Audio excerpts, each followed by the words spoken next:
გამარჯობა ძვირფასო ტელემაყურებლებო. მოგენატრა თქვენთან შეხვედრა. გამარჯობა გონების დაფა კვლავ თქვენს წინაშია და დავბრუნდით ცხელი ზაფხულის შემდეგ ცხელი ამბები და საინტერესო ამბებითაც. რა თქმა უნდა, გონების დაფა მოემზადა ჩვენს ტელემაყურებელთან შესახვედრად. გარდა ტრადიციული რუბრიკებისა, ჩვენ გვექნება ახალი რუბრიკა ვისწავლოთ ჭადრაკი, რომელსაც წაიყვანს საერთაშორისო დიდოსტატი ნინო ხომერიკი, რომელიც დღეს ჩვენი სტუმარი იქნება და მოგვიყვება თვითონ როგორ აკეთებს ამ პროექტს. ასე რომ გია აი ამ პროექტის დაგეგმვაში და პლუს ვიქტორინასთან ერთად მაინც ჩვენს ცხელი ზაფხული გამოგვივიდა ორმაგად და ძალიან საინტერესო ვიქტორინა ჩავატარეთ, ხო? რა თქმა უნდა, ფაქტურად არ დაგვისვენია.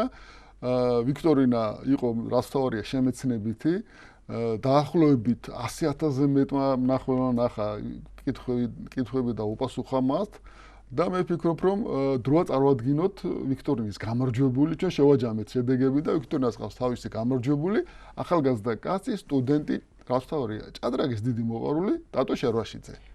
ტატოსთან ერთად ჩვენ დაგიბრუნდებით აუცილებლად ნინო ხომერიკთან ინტერვიუთაც. გია, წელს არის ძალიან საინტერესო არჩევნები, ფიდეს არჩევნები არის დღეს, ხო? ოლიმპიადის წელია, სულ მალე ორ კვირაში ოლიმპიადა დაიწყება. რა მოლოდინები გაქვთ? კი, რა თქმა უნდა, ამაზე ჩვენ ვისაუბროთ ალბათ უკვე საერთაშორისო ამბების დროს, იმიტომ რომ ცოტა თემა გასაშლელი არის, იმიტომ რომ თავისი წინაპირობები ჰქონდა, რადგანაც მოქმედი პრეზიდენტი უკვე ფაქტიურად გადადგა და აღარ აყავს, ამიტომ ამაზე ვისაუბროთ საერთაშორისო ამბების დროს. ეხლა კი მოდი სტუმარს მოვიხმოთ სტუდიაში. ტატო, გამარჯობა. დიდი მადლობა რომ იღებდი ჩვენს ვიქტორინაში მონაწილეობას და პრაქტიკულად ყველაზე მეტ კითხვა შენ უპასუხე. რა როლს ასრულებს შესაძლებელობაში ჭადრაკი და საიდან რამდენი ინფორმაცია ჭადრაკზე? მოგესალმებით. პირველ რიგში მინდა დიდი მადლობა გადაგიხადოთ გადაცემაში მოწვევისთვის და ასეთი კარგი პროექტისთვის. მე ჭადრაკის შესწავლა დავიწყე 10 წლის ასაკში, ეს მოხდა ჩემს სკოლაში, კლუბში და შემდეგ გავაგრძელე მეცადინეობა ბატონ რამაზ ცერცვადესთან და მან ძალიან დიდი წვლილი შეიტანა ჩემი ჭადრაკის სიყვარულში და ასე ვთქვათ მან მომცა ძალიან დიდი წვლილი და мотиваცია რომ გამეგრძელებინა ჭადრაკის შესწავლა. ჭადრაკი, მაგრამ ისტორიებიც რო იცი ჭადრაკის თაობაზე. ძალიან მიყვარს ჭადრაკის ონლაინ მედია სივრცეებში ახალი ამბების პოვნა და ვცდილობ ხოლმე რომ ასეთი რესურსებით მოვიძიო ხოლმე მეტი ინფორმაცია ჭადრაკზე და ვცდილობ ხოლმე რომ ვიყო ჩართული აკადემიური პასუხისმგებლობის ფონდზე. გადასარი. კითხები როგორ მოგეწონა? უბრალესობა პრაქტიკულად გიამს დაწერა ეს კითხები. ძალიან კარგი კითხვები იყო და ძალიან შემეცნებით ხასიათს ატარებდა. ასევე იყო თეორიული ელემენტების კითხვებიც, რამაც ერთობრავაფეროვანი გახდა და კითხვები და ძალიან საინტერესო პროექტი გამოვიდა საბოლოო ჯამში. დიდი მადლობა. სულ შორის ტატო არის აქტიურად ჩვენი კლუბის წევრი. ის თამაშობს ხოლმე, როდესაც კლუბში იმართება შეჯიბრებები 64-ში და ერთ-ერთი ტურნირის ვთქვათ გია მურღულიას ერთად თანაჩემპიონიც არის. პირველი ადგილი გაიყვეს, ძალიან დაძაბული ბრძოლა იყო, ასე რომ ძალიან კარგი ახალგაზრდა ადამიანია, რომელსაც სასწაულია უყვარს ჭადრაკი. ტატო, რომელი კითხვა დაგამახსოვრდა და რომელი კითხვა უკირკიტე დიდხანს აი პასუხის მისაღებად? ალბათ ეს იყო ერთ-ერთი ბოლო კითხვა, რომელიც ეხება საქართველოს კაცთა შორის ყველაზე მეჯერ ჩემპიონობას. სადაც პასუხს არ ვიყავი დარწმუნებული, თუმცა მახსოვდა რომ ბუხუტი გურგენიძე იყო ამ ტიტულის მფლობელი და რამდენჯერ? 11ჯერ. კი. ზოგიერთ წყაროში ხათშორის 10ჯერ არის მითითებული, მაგრამ სინამდვილეში 11ჯერ არის ბუხუტი საქართველოს ჩემპიონი. ეს ერთიორად უფრო აჩვენებს მის იმდროინდელ დომინაციას საბჭოთა კავშირის პერიოდში, როდესაც ყველა მოჭადრაკე ძალიან ძლიერი იყო და ერთმანეთს არ უდევდნენ ტოლს საჭადრაკო სამეფოში. ასე რომ ვფიქრობ, რომ მან ძალიან დიდი წვლილი დაუტოვა საქართველოს ჭადრაკის განვითარებას. ძალიან დიდი მადლობა ტატო. მეგონი პრიზი დაიმსახურა. და ეს პრიზიც ასევე ამ პრიზიდია გიას ეკუთვნის. მე მინდა გადმოგცე აი საოცარი პრიზი. პრიზი ეს არის დიდი ქართველი მოჭადრაკეებისა და ჩვენი გადაცემის სტუმრების ავტოგრაფები. ნახე უკან რა არის? გადაცემა გონების დაფის წამოყენების გიას და გოგას პორტრეტებს. გადმოგეცემა გონების დაფის საჩქარი ეს შენ. დიდი მადლობა რომ ასეთი ასეთ საჩუქრისთვის კიდევ ერთხელ მადლობა გონების დაფას. დიდი მადლობა გისურვებ წარმატებები და მადლობა. წარმატებებს მათ შორის ჭადრაკში. მადლობთ.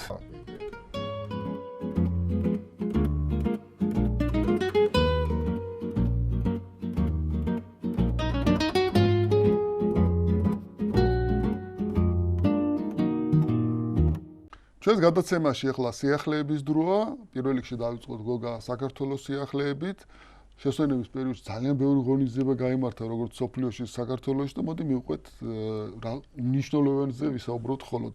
პირველ რიგში მოდი კიდევ ერთხელ აღვნიშნოთ, რომ რუსთაველის თეატრში გაიმართა ჩვენი ლეგენდის, ყველასათვის საყვარელი ნონო გაბრიდაშვილის ძალიან კარგი საიუბილეო საღამო და კიდევ ერთხელ მინდა მივულოცოთ ჩვენი გადაცემის სახელით გალბატონონას ეს საიუბილეო თარიღი უსურვოთ მათ ჯანმრთელობა და გაგვახაროს კიდევ ძალიან კარგი საღამო იყო და კარგი გამოხმაურებაც მოყვა.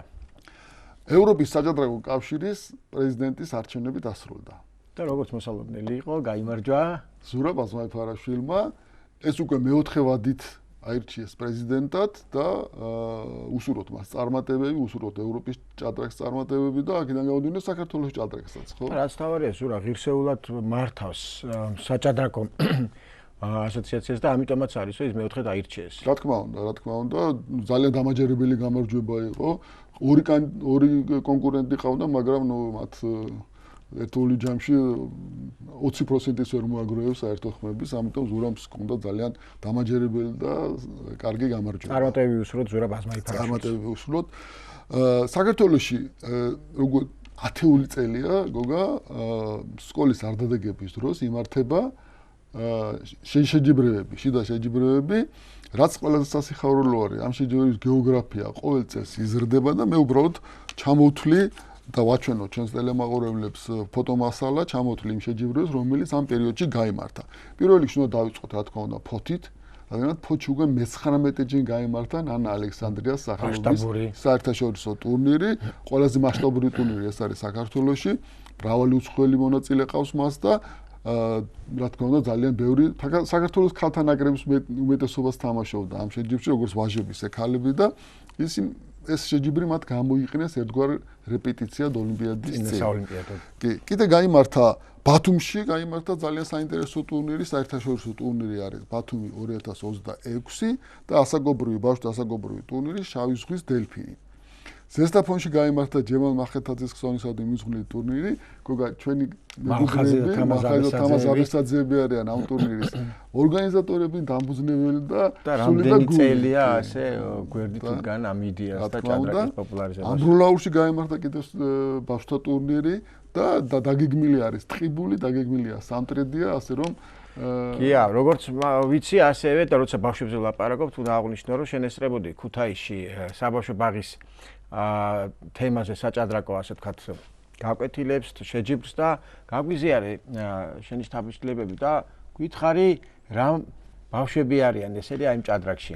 გოგა, საბავშვო ბაღში ჭადრაკის სწავლება აქტუალური გახდა მას შემდეგ, რაც საქართველოში ჭადრაკის სკოლაში პროექტი დაიწყო.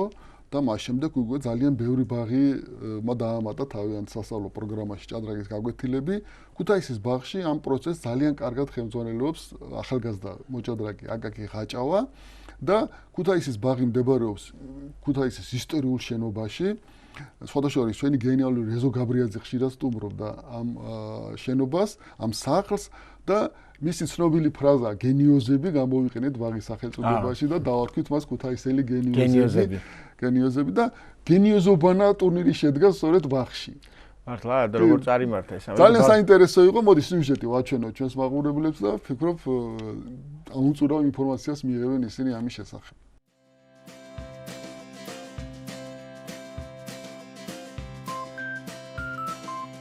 შედგა პირველი საჭადრაკო ტურნირი ჩვენს საყვარელ ბაღში, რომელსაც უწოდებთ გენიოზობანა. პირველი მნიშვნელოვანი რაც იყო ის იყო, რომ ბავშვებს გაუღვიო ჭადრაკისადმი სიყვარული, რადგანაც ეს მათ ეხმარებათ სწრაფ განვითარებაში, ეხმარებათ ყველანაირი პრობლემის დაძლევაში.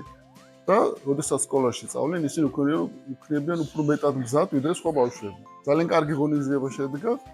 ამ ღონისძიებაში გამარჯვებული არის ყველა. არ არის მოგებული და წაგებული, რადგანაც ჩვენ ვითამაშეთ ჭადრაკით ეს დღე მივძვენი თლიანად ჭადრაკს. ამიტომ გულოცავ ყველა გენიოს ამ დღევანდელ დღეს.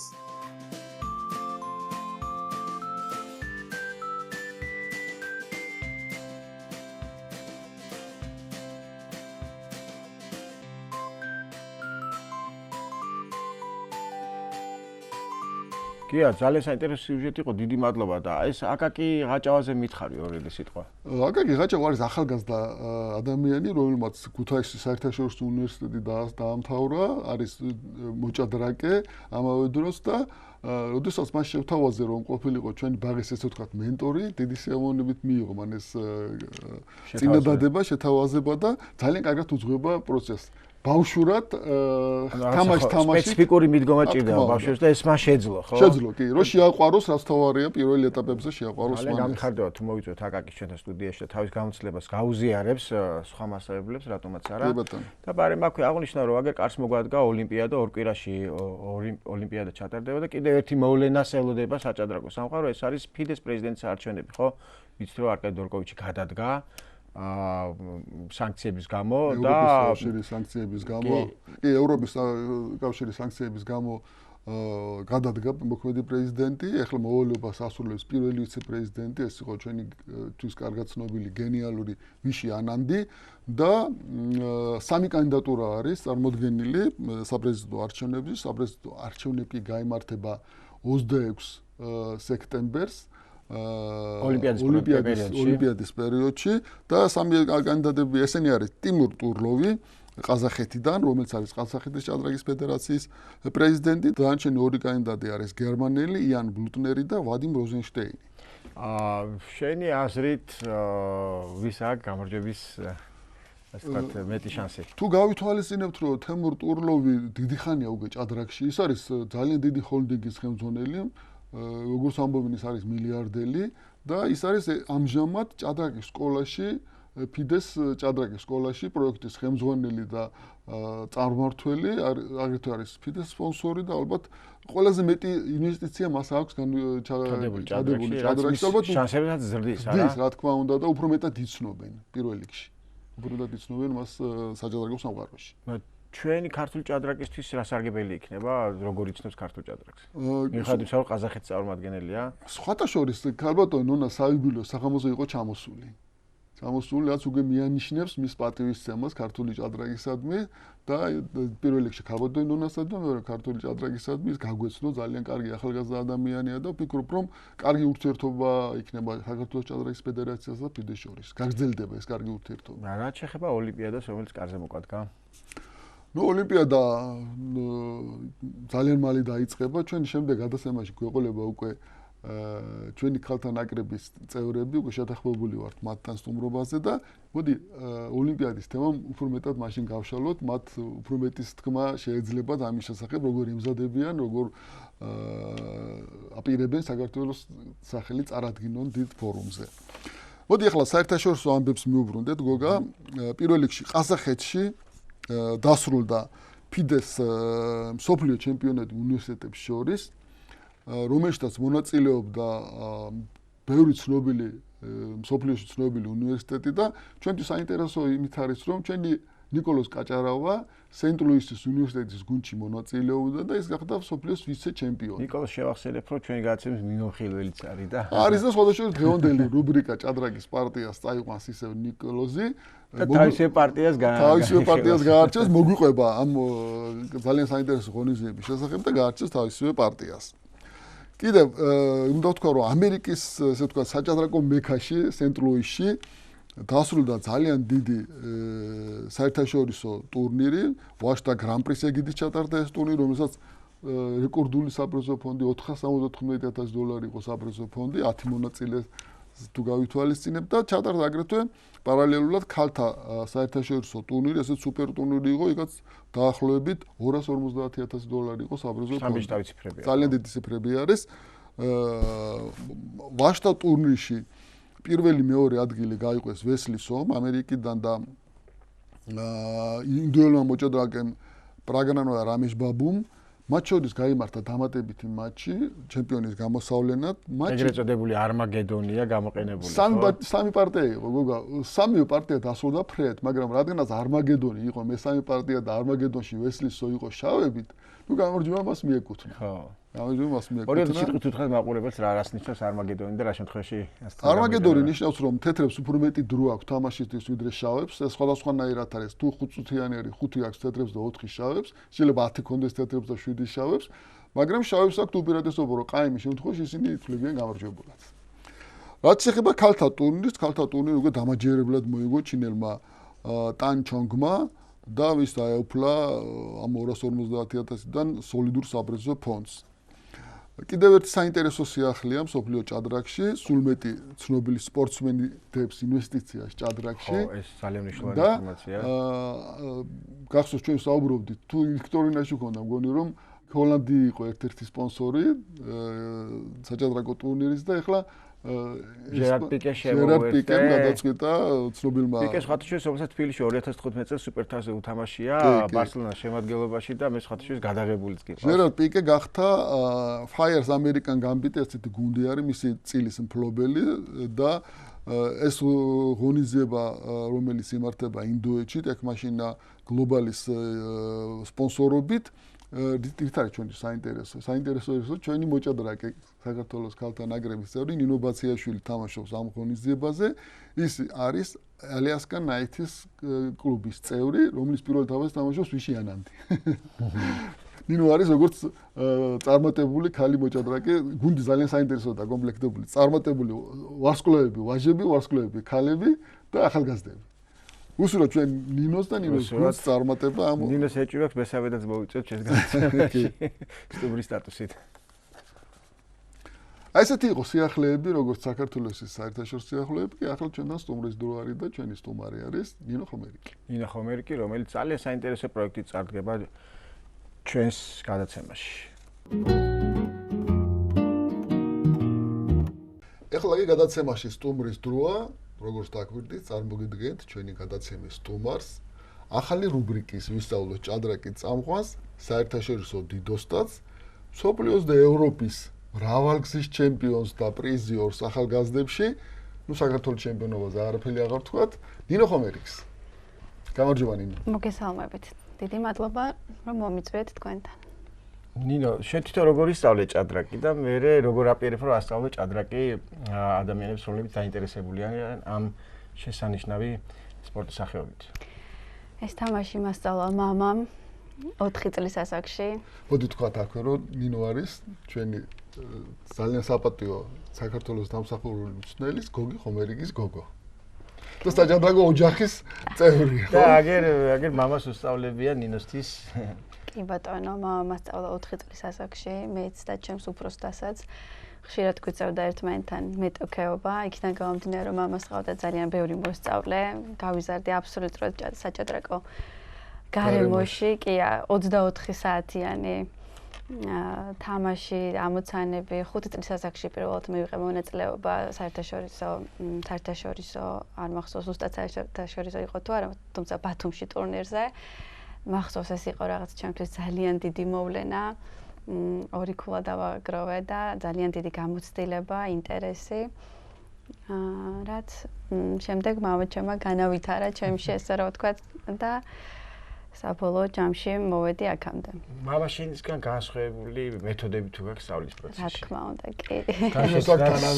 სკოლაც აქვს ნინოს.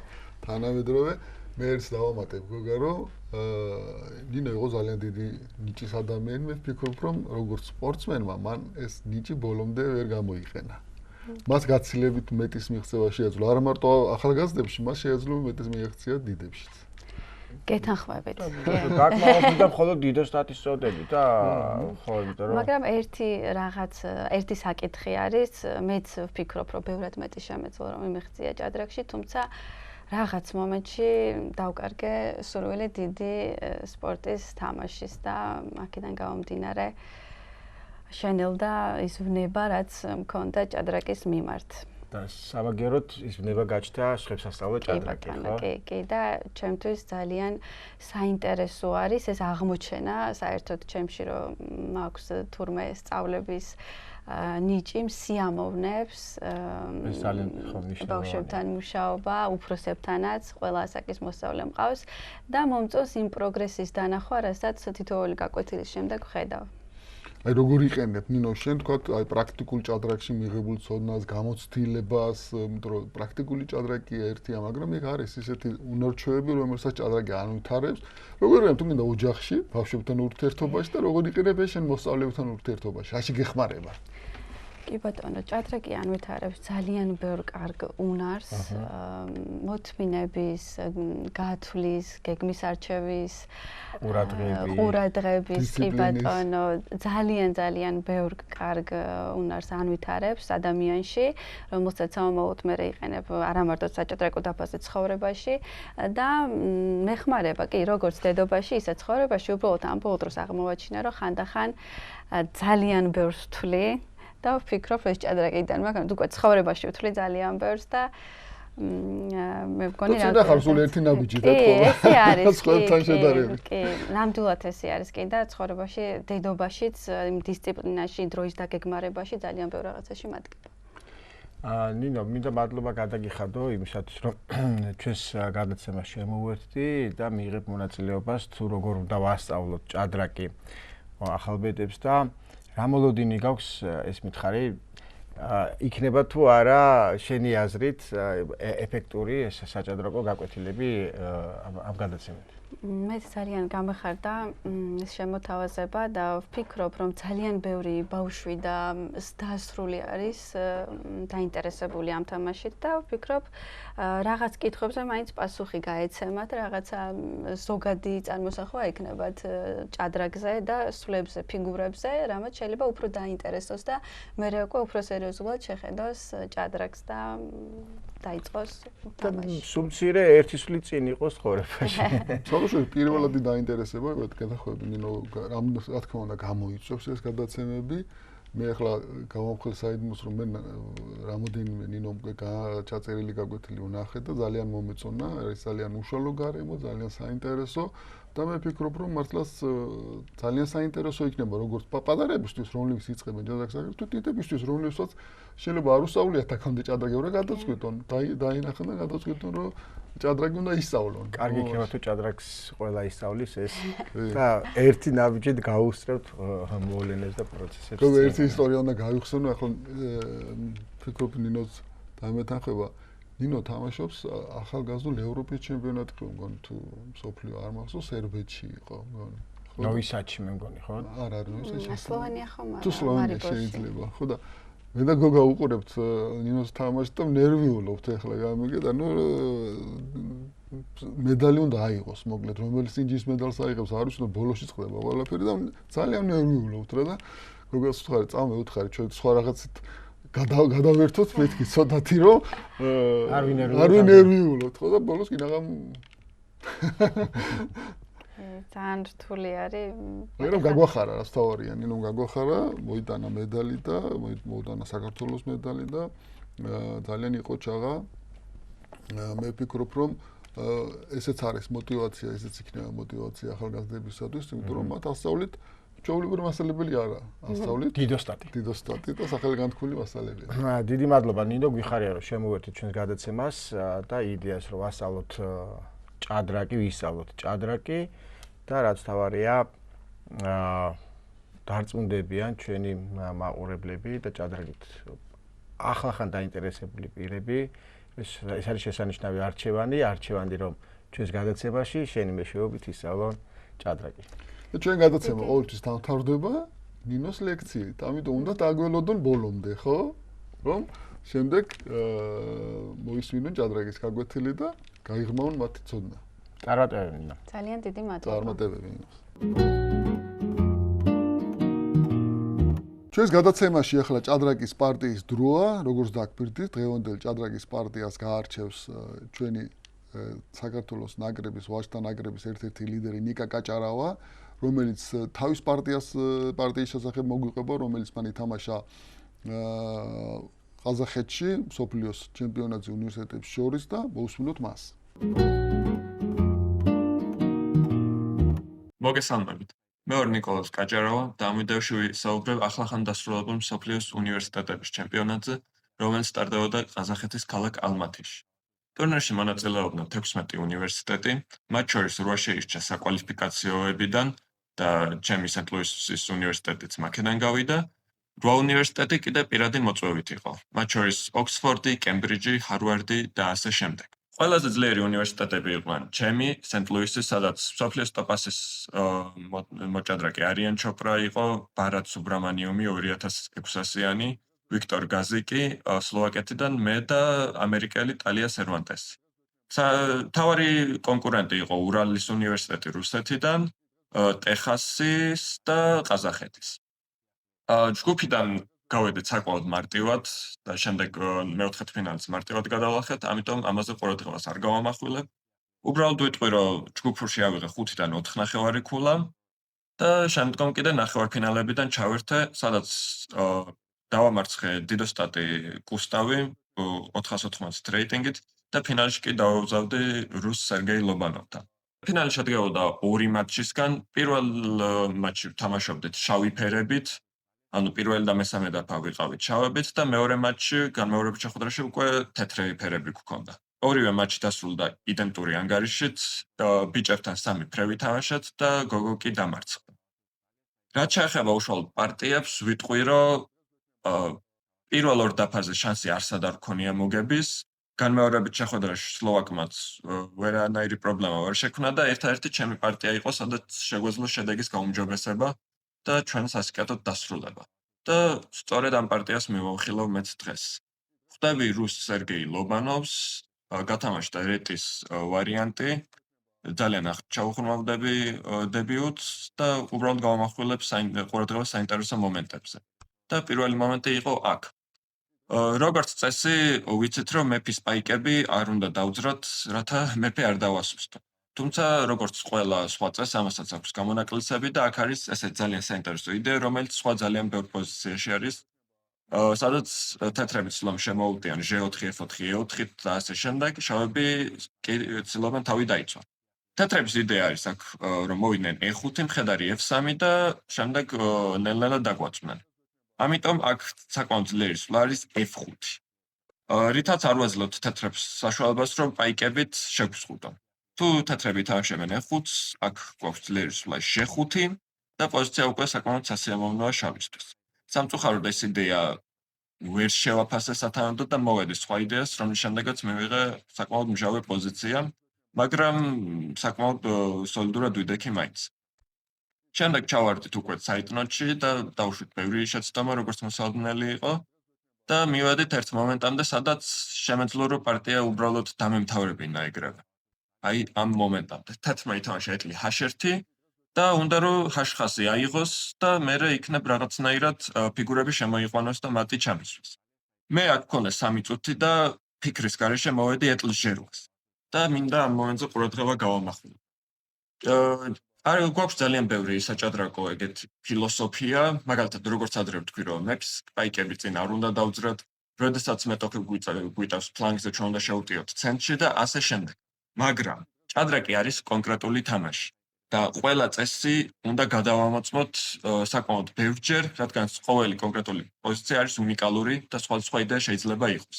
აქ კი გასაგებია ეგ რომ გვინდა რომ ეტლით არ შემოვიდეს H5-ზე არ დაუთმოთ, მაგრამ ამ კონკრეტულ მომენტში საკმაოდ ძლიერი გადაწყვეტილება იქნებოდა ეტლი H1, ეტლი H1 და მეფე G8. თეთრები აქ თუ ლაზერს გადაიყვანოთ H5-ზე, უბრალოდ მათს ჩასვამენ. მაგრამ საქმე იმაშია, რომ ამისი კარგი გზა არ აქვს. შავჯერდოვან კუს ვერ წევენ, იმიტომ რომ ეტლი C2 კიდია, თეთრჯერდოვან კუს გასვლელი ადგილი არ აქვს და ამ დროს შავებს უნდათ მოკლან C2-ზე პაიკი, E5-ზე პაიკი და პოზიცია არის უბრალოდ დამთავრებული. მაგრამ მე ეს არც კი განვიხილე, რადგანაც მეთქი H5-ს არ დაუთმო. და წამებში მივიღე საკმაოდ ცუდი გადაწყვეტილება, რის გამოც პარტიის მოგება ვერ მოახერხე. შემდეგ უკვე საკმაოდ არეული ქაოტური პარტია გამოდგა და საბოლოო ჯამში ყაიმი გავაკეთეთ, მაგრამ ეს უკვე საინტერესო აღარაა. ეს მომენტი იყო, სადაც შემეძლო პარტიის მატჩის ბედის შემოტრიალება და იქნებ ყაიმი დაგვემთავრებინა ეს შეხვედრა და შემდეგ მეორე მატჩიც ჩვენ სასიკეთოდ წარმართულიყო. მაგრამ სამწუხაროდ ასე არ გამოვიდა.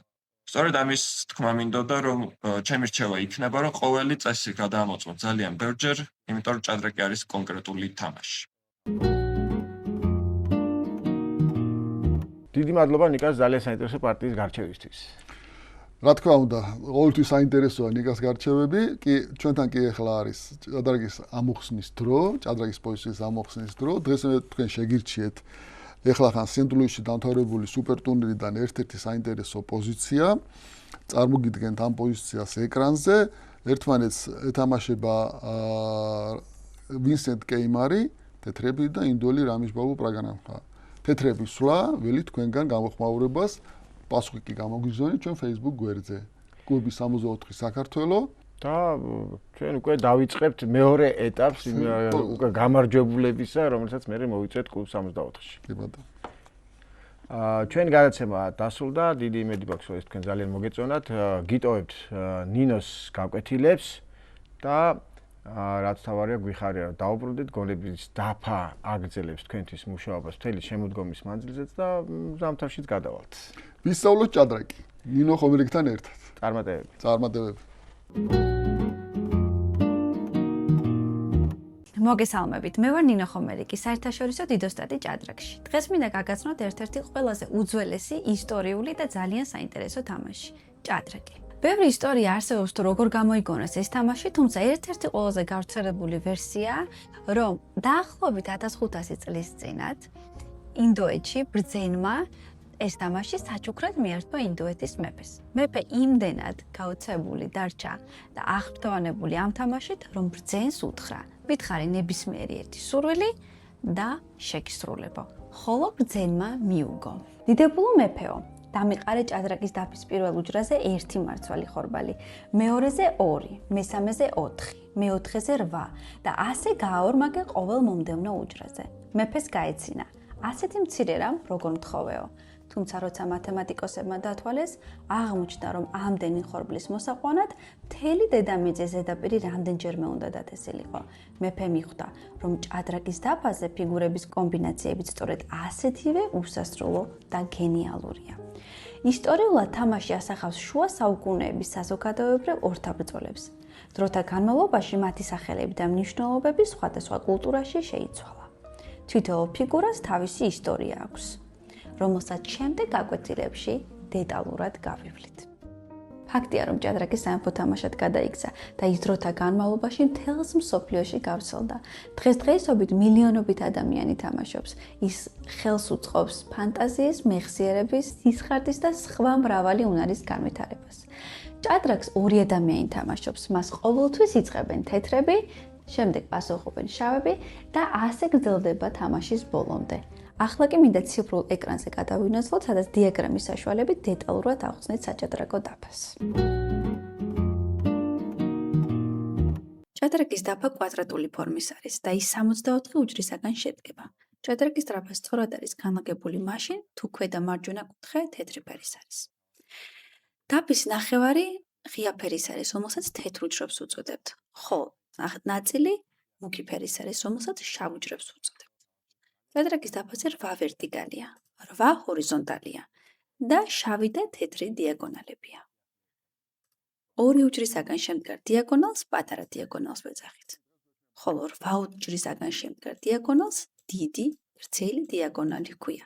შემდეგ გაკვეთილებზე ვისწავლით, თუ რომელ ფიგურას შეუძლია დიაგონალის გამოყენება. საჭადრაკო დაფაზე ასევე არსებობს ცენტრალური უჯრები, რომელიც მონიშნულია.